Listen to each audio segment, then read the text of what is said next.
Hello, this is Pastor Don again, and I wanted to say how happy I am to be a part of your city and to preach the gospel of Jesus Christ here. Jesus is my passion. I love him so much. And as I said yesterday, before I preached my message for Sunday service, I said that I've not wanted to be pulled into dealing with these particular issues that we have before us today, but I wanted to preach the gospel, and then I think I said, maybe this is the gospel. I would like to say that I think that it is my duty to share these words with you today, just briefly, that it seems as though many have lost focus and are off the subject somewhat.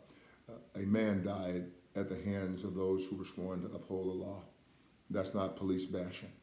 That's just the truth. We saw it on video, and he was cocky and arrogant and looking and knowing he was being filmed did not change a thing, nor did the three men who were with him. And I think that we need to call for the arrest of all those men because they were complicit.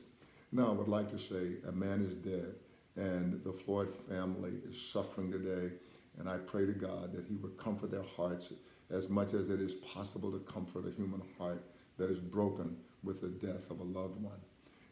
I also want to say to those in our audience, don't be swayed by media outlets saying, oh, there was something wrong. I expected the media, some in the media rather, to try to discredit this man because that's an old tactic that is used by those in power to make it look like murder is justified. It was not a killing, it was murder, and it was not justified. And those officials in Minneapolis must be held accountable along with this man, Derek Chauvin, who did it, the murder, and those three men, officers, who were complicit.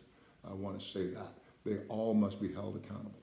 And if we are going to do what is right, we all must cry out with a loud voice.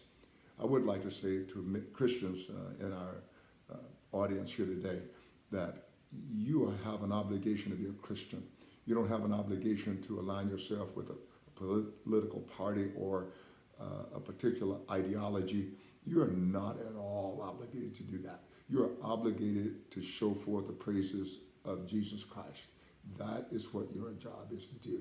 And you can do that best by only saying good things, God-inspired things, and looking at things through the eyes of the Lord and through the eyes of Scripture. That's what you should do. So I want to say also, don't focus on the looters if you can't focus on the rogues who go, as it were, in an aberrant direction, doing wicked things, which we have seen not only in Minneapolis, but around this nation. A beautiful young woman, Brianna, who was in her home, and policemen rushed in. They were at the wrong house. And some outlets are saying, well, they had a warrant. Yeah, they had a warrant, but they were at the wrong house. And they murdered her, and they've incarcerated her boyfriend for returning fire because he said they didn't say anything. I'm going to tell you that this is gross injustice, and we must do something. And I would say the church must stand up. We cannot allow the young whites who perhaps don't know Jesus. I'm assuming that many of them don't know Jesus, and even middle-aged people, they weren't there because they were Jesus lovers. They were there because they saw wrong and wanted to make it right. And then those of us who claim to be righteous are silent. It's shameful. Now, I love you, but I'm going to always tell you the truth. I'll be back at some juncture here today or tomorrow to talk more with you. May God bless you. I love you.